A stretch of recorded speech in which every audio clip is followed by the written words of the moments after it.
Daily Broadside, day 910. This past week, I started brushing my teeth with warm water instead of cold. And I got to tell you, I don't know who hasn't told me that trick, but that's a game changer. It's so much more refreshing. I don't know why my entire almost 50 years I've been doing it with cold water. Nobody wants to drink cold water unless you're outside sweating. That's the only time cold water is good, you know. It could be too cold coming out of the sink, quite frankly, perhaps. And I mentioned yesterday that I watched A Beautiful Boy this weekend. I forgot to mention one thing that really brought the movie down a couple notches. Is the fact that, I don't know her name in real life, but Holly Flax was his ex-wife. I didn't like that, okay? I don't want to see Michael Scott and Holly Flax in a movie together.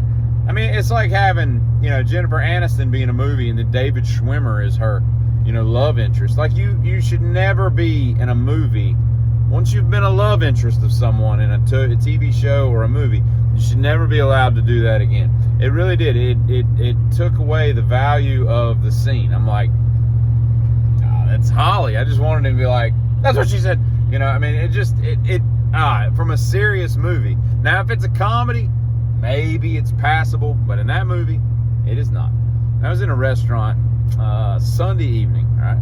I had some salmon fettuccine. It was very good, and a crappy old-fashioned.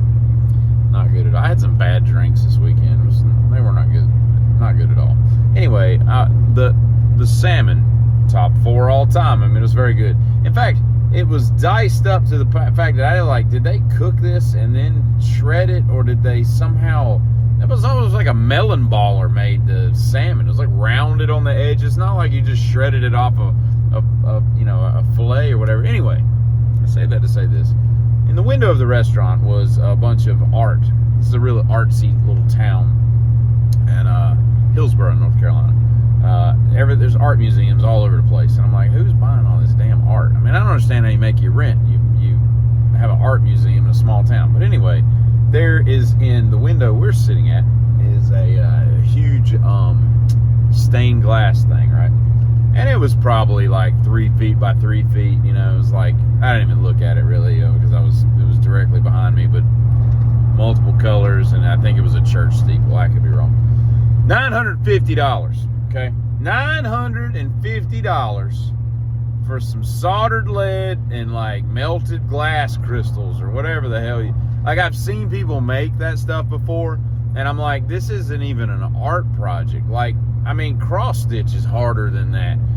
I mean, what are you doing, you know? In fact, it made me think of, like, at first I was like, what is that crap I had when I was a kid that, like, it came with, like, little lead molds, and you would sprinkle little colored crystals in it to make the picture, and you stick it in the oven for, like, 350 for, like, 10 minutes, and it would melt the crystals. And at first I had shrinky dinks in my head, and I'm like, can't remember what shrinky dinks were. I know I had them. I don't remember where they were. I looked them up. I'm like, yeah, that's not it. Shrinky dinks, by the way, sounds like something happens to you when you get in a cold pool, you know. But I was like, it's not shrinky dinks, but you know, it's. And then I looked it up, and I typed in something like, what's the vintage toy that was like, you know, a child version of, you know, stained glass, and it said make it and bake it. And I looked at it, and I'm like, that looks like Make It and Bake. It looks like something I had as a kid. Like, that looks like the thing I'm thinking of in my head, but I don't, for the life of me, remember ever having anything called Make It and Bake It. I mean, make it, you take it. We played that as a kid, but I didn't know how to make it and bake it. But that's what it was, right? Make it and bake it, right? Like, you get some granular crystals, you pour them into a little void, you put it on a tray, and you slide it into the oven. Voila. That's about how difficult it is to make stained glass.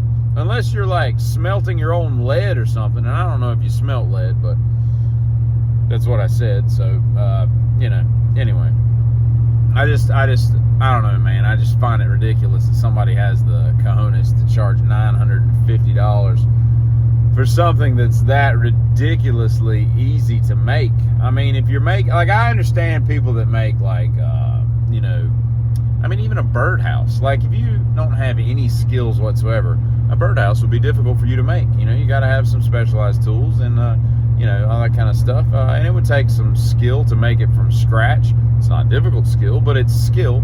At least that, you know, I wouldn't expect the birdhouse to cost $950.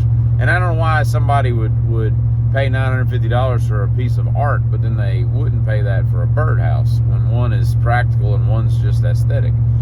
I don't know. It's just kind of weird, you know. And there was something else I was going to mention today, and I don't remember what it was. It escapes me, so I guess I'll get it another day. Y'all have a great, oh, I know what it was. It just hit me when I was about to say Tuesday.